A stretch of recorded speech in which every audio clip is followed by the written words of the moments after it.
Shqipëria, viti 1990, një vend që për gjysmë shekulli kishte jetuar i mbyllur, i kontrolluar, i survejuar deri në frymën e fundit. Një popull që kishte parë vetëm një realitet, atë që i tregonte sistemi. Por sapo muri i hekurt i diktaturës filloi të çahej, një botë krejt tjetër shpërtheu në dritë. Një botë që për 10 vite kishte qëndruar në hije, duke pritur momentin e vet. Vitet 1990-1992 shënojnë periudhën më kaotike të historisë moderne shqiptare. Institucionet u shembën, policia u shpërbë pjesërisht, kufit u hapën papritur, varfëria shpërtheu, korrupsioni nisi të rritej pa kontroll. Ishte momenti përkryer për lindjen e grupeve kriminale. Në rrugët e qyteteve të mëdha, veçanërisht në Tiranë, Durrës, Shkodër dhe Vlorë, filluan të shfaqeshin figura të reja. Të rinj që deri dje nuk kishin asgjë, por që sot shikonin mundësi kudo. Për ta, tranzicionin nuk ishte krizë, ishte shans. Mijëra shqiptar dolën nëpër ambasada dhe më pas drejt Italisë e Greqisë. Por bashkë me njerëzit që kërkonin jetesë më të mirë, kaluan edhe individët e rrezikshëm. Shumë të rinj shqiptar nisën kontaktet e para me botën kriminale italiane. Rrugët e Puljas, Romës e Milanos u bën mësuesit e parë të krimit për 10 shqiptar. Nga të vjedhurit e makinave, te grabitjet e dhunshme, ata mësoheshin shpejt. Dhe për një gjë, italianët nuk gabonin. Shqiptarët ishin të vendosur, të disiplinuar dhe të pamëshirshëm në mbrojtjen e njëri tjetrit.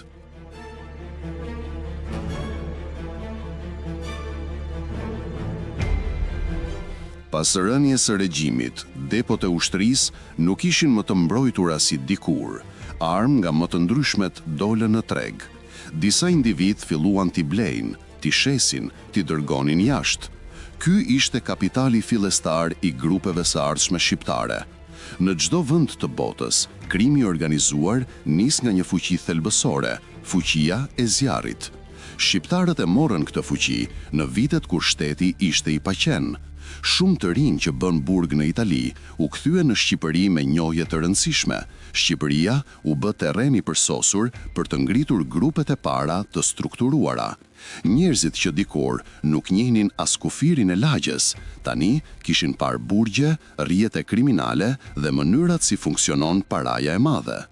Nga 1991-1992 nisën të krijohen grupet e para të vogla në qytetet kryesore, në Tiranë, grupe të vogla që kontrollonin tregjet e zeza, grabitjet, prostitucionin e hershëm, vjedhjet me armë.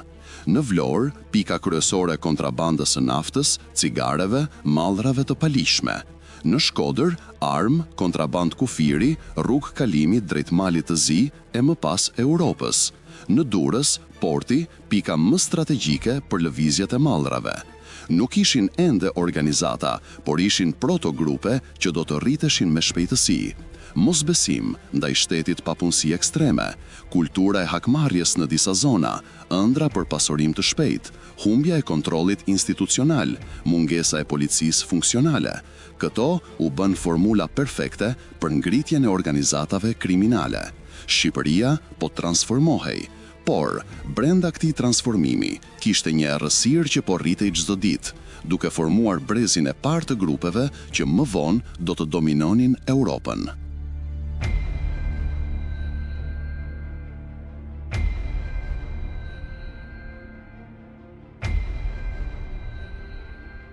Me ardhjen e qeverisë së re në vitin 92, disa struktura filluan të rifunksionojnë, por tashmë ishte vonë. Grupet kriminale të dala nga kaosi i viteve 1990-1991 tashmë kishin para, armë, kontakte jashtë, njerëz të gatshëm. Ishin gati për fazën e dytë, shpërthimin ndërkombëtar.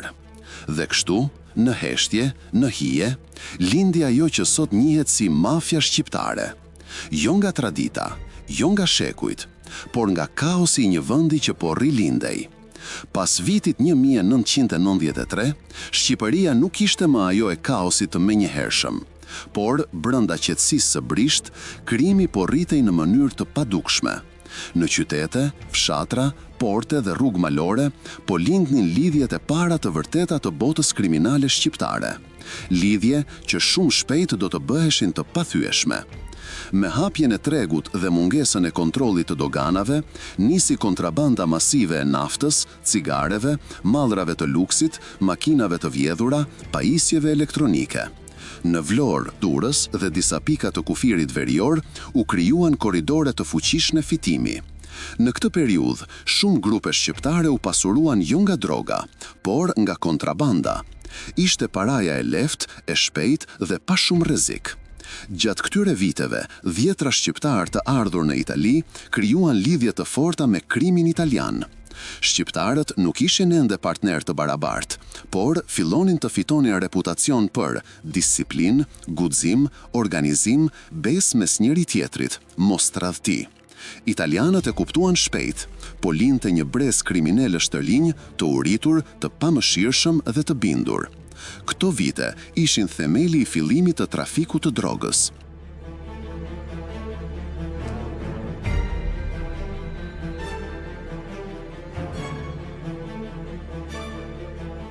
Në fund të vitit 1995, disa grupe shqiptare hynë në trafikimin e heroinës së pastër që vinte nga Turqia.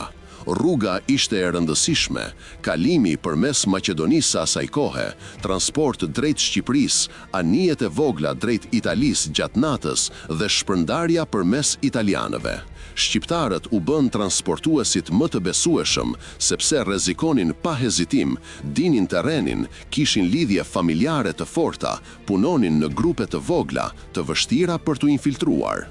Deri në 1996, shqiptarët po bëheshin lojtar të rëndësishëm në tregun e heroinës. Jo të parët, jo më të mëdhenjt, por ata që po ngjiteshin më shpejt. Në këtë periudhë, grupet e vogla filluan të strukturoheshin në klane të organizuara. Karakteristikat e klaneve shqiptare bazohen në familje të zgjeruar, respekti hekurt ndaj të parit, disiplinë ushtarake dhe hakmarrje të brendshme. Shumë klane morën kontrollin e rrugëve të trafikut, zonave të kontrabandës dhe linjave të emigracionit ilegal. Në veriun e vendit, malet ishin terren ideal. Në jug, deti bëhej port ari. Në qendër, kryeqyteti po bëhej stacioni i parave. Klani shqiptar po merrte formën e tij përfundimtare. Gjatë këtyre viteve, nisi dhe trafikimi i vajzave drejt Europës, që u bë një nga burimet kryesore të fitimit. Metodat ishin brutale, premtime për martesë, punësim, migrim dhe më pas detyrim me dhunë, rrëmbim e shfrytëzim. Kjo industri financoi zgjerimin e shumë grupeve. Ishte njolla më e errët e viteve 90, një biznes i mbështetur nga varfëria, dëshpërimi dhe dobësia e shtetit.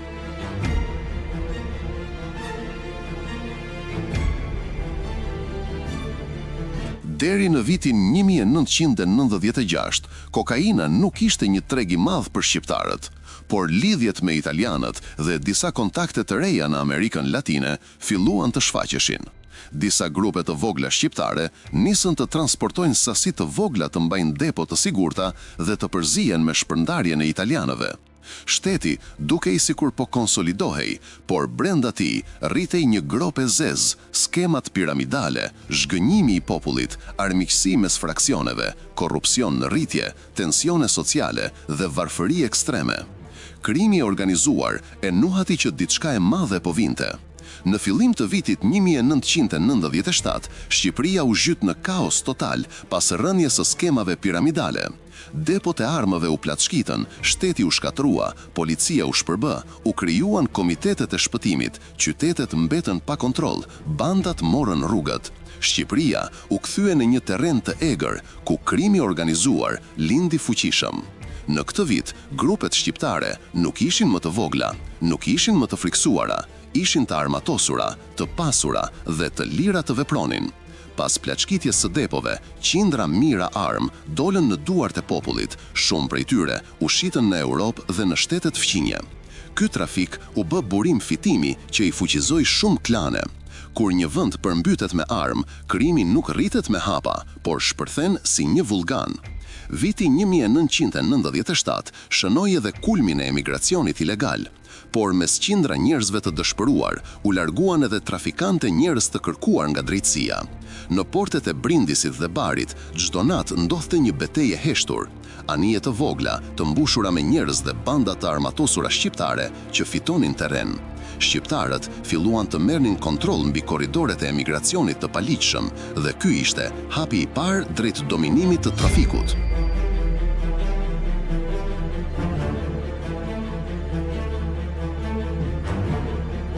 Një motor i ri i kontrabandës ishte lufta në Kosovë. Shumë grupe nga Shqipëria e Kosova nisën bashkëpunimin për tregtinë e armëve. Lufta nxori në pa njerëz të fortë, të armatosur dhe të organizuar. Në shumë raste, individ që më pas u kthye në figura kyçe të krimit transnacional. Kjo periudhë forcoi klanet veriore dhe krijoi lidhje të reja me rrjete kriminale të Europës lindore. Shteti filloi të rivendoset ngadalë, por klanet tashmë ishin fuqizuar. Shqipëria nuk ishte më brezi i parë i aktivitetit të tyre. U kthye në bazë, por jo në fushën kryesore të veprimit. Krimi shqiptar e kuptoi diçka thelbësore. Nëse do të rritej, duhej të kalonte kufit. Italia, vendi ku shqiptarët u ngritën më shpejt se çdo grup tjetër. Në fund të viteve të 90, grupet shqiptare kishin marrë kontrollin e prostitucionit në disa zona dhe trafikut të heroinës në qytete të caktuara. Këto qytete nisën të shikonin klane të reja shqiptare që vepronin me efikasitet ekstrem. Shqiptarët nuk erdhën të merrnin vendet e italianëve, erdhën t'i shërbenin fillimisht, por shumë shpejt u bën të pazavendësueshëm. Në Amsterdam, Rotterdam dhe Bruksel, shqiptarët nisën të kontrollojnë pjesë të rëndësishme të tregut të heroinës. Klanet shqiptare krijuan kontakte me furnizues turq dhe filluan të importojnë heroin vet, u bën shpërndarës të mëdhenj. Holanda u bë stacioni ideal për transport drejt Britanisë. Por herë të parë, shqiptarët po merrnin rolin e furnizuesve, jo thjesht të transportuesve. Në Londër dhe Manchester, grupet shqiptare u futën fillimisht në prostitucion dhe pasaporta false, por shpejt filluan edhe tregun e kokainës. Në fund të vitit 99, disa klane shqiptare kishin krijuar lidhje direkte me kolumbian e venezuelian. Ishte fillimi i rrugës drejt asaj që sot njihet si dominimi i kokainës nga grupet shqiptare në Europë.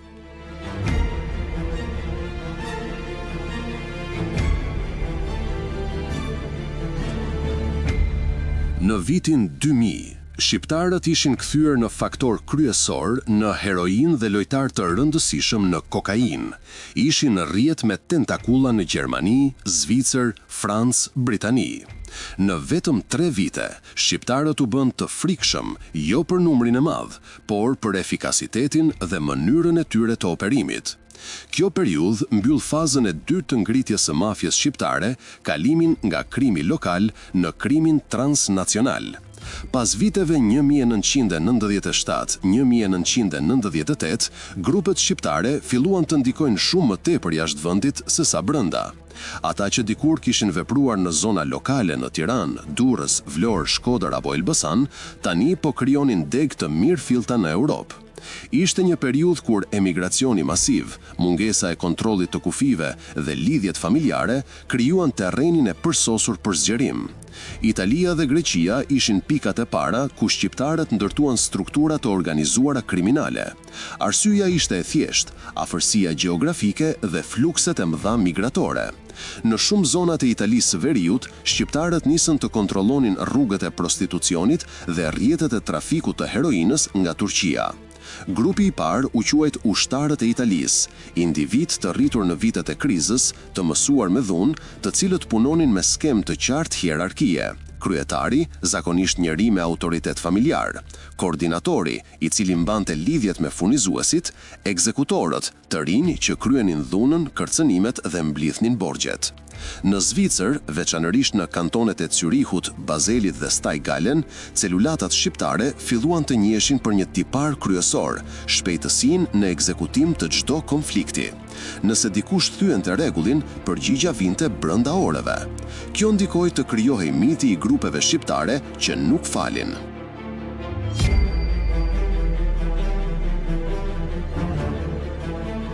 Rreth viteve 2000-2001 u krijuan linjat e para drejt Holandës, Belgjikës dhe Mbretërisë së Bashkuar.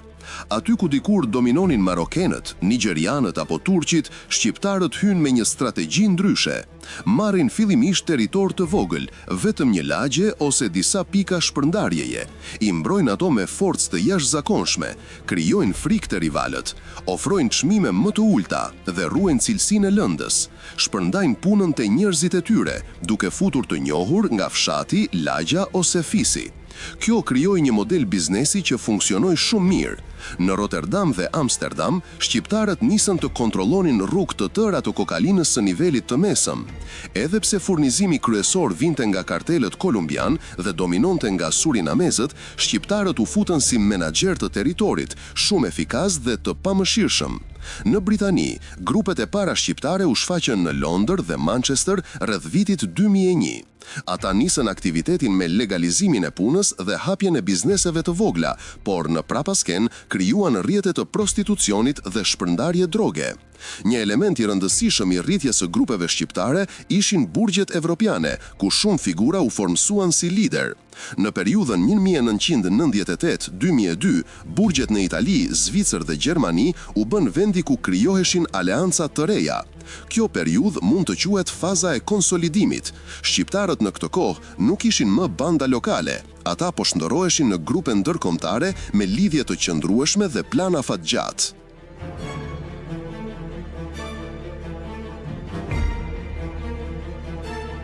Pas viteve 2000, grupet shqiptare të krimit hynë në një fazë të re zgjerimi, duke kaluar nga veprimtaria lokale në rrjete ndërkombëtare.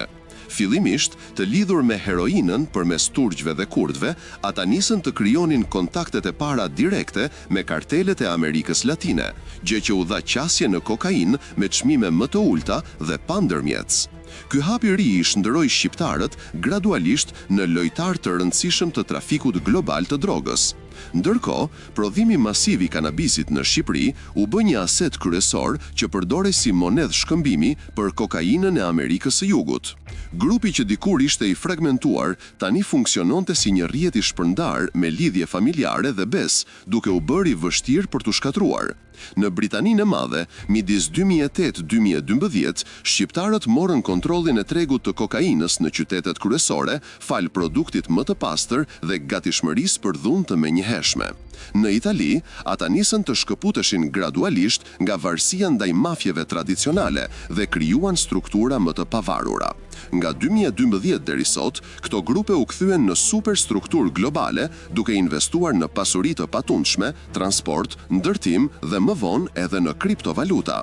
Emigracioni masiv i viteve të fundit u dha atyre mundësi të fshiheshin, të rekrutonin dhe të vendoseshin në integrimin ekonomik të shumë vendeve evropiane. Sot, grupet shqiptare konsiderohen ndër më fleksiblet dhe më të rrezikshme në Europë për shkak të modelit horizontal të organizimit që mbijeton edhe kur goditen figura kyçe. Aktiviteti i tyre shtrihet nga Amerika e Jugut deri në Australi dhe nga Ballkani deri në Britani, duke i kthyer në një element të qëndrueshëm të krimit të organizuar global. Historia e tyre është transformimi i rrallë nga bandat e pasluftës së viteve 90 në organizata transnacionale me ndikim ekonomik, social dhe kriminal që vazhdon ende sot.